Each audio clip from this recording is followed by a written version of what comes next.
The restaurant industry is one of the largest employers in the country today. And even though many people think of servers and cooks when you mention working for a restaurant, the industry offers many other occupations, from managers to cleaning help to accountants. As part of Lindy Girton's adult learning class at the Rend Lake College Skills Center in Mount Vernon, Illinois, students learn all facets of the restaurant business, including how technology can be part of this ever-growing industry. This is a GED classroom preparation. Our students are 16 years of age until they can't get around anymore. I think I personally have had individuals who were in their late 60s in my class. We have tutors available in the classroom. These students work Monday through Thursday, 4 hours a day, which is a total of 16 hours in our classroom. Not all of that time is, when we do have a problem such as the restaurant problem, not all of that time is spent just on the restaurant problem. We try and look at what's happening in the real world, and then we try and match that up and integrate that with the kind of skills that a person will need in order to pass the GED. For example, the restaurant problem. The restaurant problem is an integrated problem-based learning situation. At the beginning of the problem, each student is given a package of information that has to do with a fictitious restaurant that's going under. And they are employed by a fictitious CEO to investigate the restaurant, payroll sheets, employee behaviors, record-keeping practices, whatever, and then go through the different problems, determine which ones are the ones that they can do something about, make recommendations for how to solve certain problems, work with the computers to line up the schedules, to figure payroll sheets. We plug into all of these fictitious activities, academic skills that will help them pass the GED, and skills, life skills, I guess you could call them, that they can in turn take to the work situation that they might find themselves in. I'm hiring you to be in charge of this restaurant, and the restaurant's having serious problems. I'm giving you $1,500 to start with, and I expect you to figure out basically what the problem with the restaurant is and what some possible solutions are, and then pick some of those solutions and work them up. How many employees? These are the timesheets that your employees have turned in for a week. And I got to be honest with you, Chico, I think they're cheating. I think some of them are cheating. Maybe on purpose, maybe accidentally. But your job, should you decide to accept it, is to review what their hours are, figure up according to their hourly rate what their pay is going to be each day. Now, you're going to have to work on some manager stuff, too. You know, if you're the person in charge, you're the manager, and you've got some folks that are smoking in the boys' room or something, this may not be helpful to the restaurant. This may be putting a bad light on things. So here are some situations that I want you to look at and think of from a manager's point of view. What would you do about it? These are some complaints, customer complaints. And then I want you to write something out, Chico. I need a nice paragraph. Remember all that you're going to remember about writing paragraphs. You have to have a main idea, answer the question. Then you have to have some sort of details to support whatever it is you've said. So make it real, as though this person came to you with this problem and you were going to deal with it as the manager.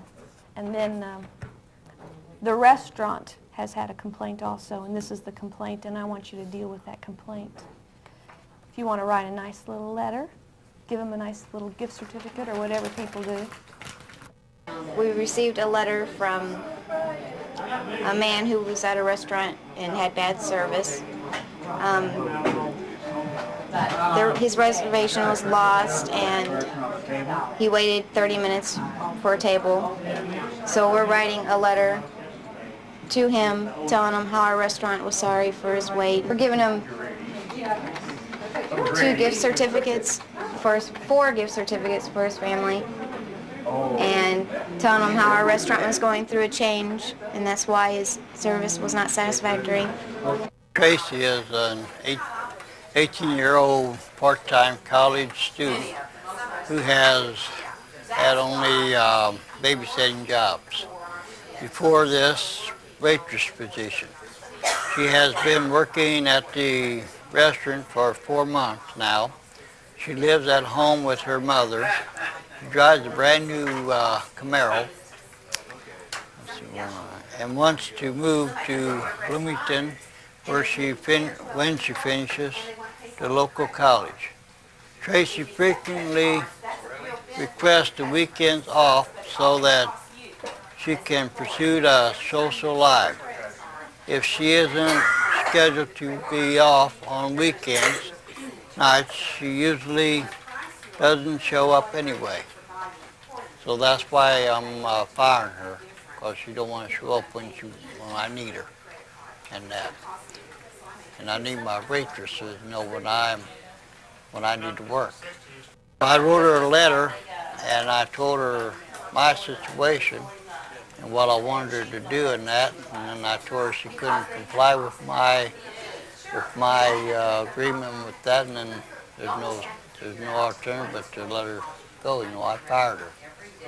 Dear Tracy, you want the weekends off, but if you are scheduled to work, you should work. Come in, not take off when you feel like it. Therefore, I feel like I can't use you at my restaurant. Maybe it would be better if you could find a job where you would not have to work on weekends. I can't tolerate your frequent absence. You're fired. This particular time, the restaurant problem has an interesting twist because usually the problem runs from a week to 2 weeks. We've tailored it down this particular round to fewer days than that. But the culmination of this problem is going to be that we're going to a local restaurant, set up already, and we're going to be evaluating the services of that restaurant, the employees, the cleanliness, the food quality and such as that. And we're also going to be developing for them prototypes of menus that they have agreed to consider, and then we're going to let them select one that they like, and then we're going to mass produce them for them, and they're going to use them in their restaurant from now until forever. It's a brand new restaurant in town, and they haven't had a lot of time or money as a new business starting out maybe to really get into the public relations marketing kind of thing. So they're really excited. We're partnering with this restaurant as a community effort, and our students are getting some valuable experience in working with the graphics and the word processing on the computers, and they're going to get a usable product at the end, and it'll have wonderful implications and inspire lots of other students that come along and read that these menus were made by the GED classroom in Mount Vernon. I'm making a menu for Let's Eat Smoked Barbecue. We're in a competition and making one for the restaurant. They'll pick one and they're going to put our names on it and use it in their restaurant. This is their menu that they started out with, and we're going to make it a 2-piece. This is going to be the inside of it, and then we're going to have the desserts and the drinks on the back of it. The hardest part was finding the best print on it and making sure they could, read it, and the funnest part was finding the pictures to go along with it and things like that.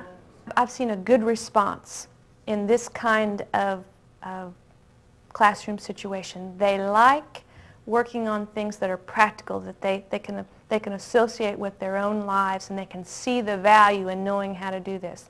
And as far as working on the technology end of it, they get a lot of self-esteem and a real boost in their confidence, which is going to spill over in everything else that they do for me, being able to use the computers and being able to communicate with one another on what are you doing or how did you do that, and to work as a team almost and to cooperate and collaborate.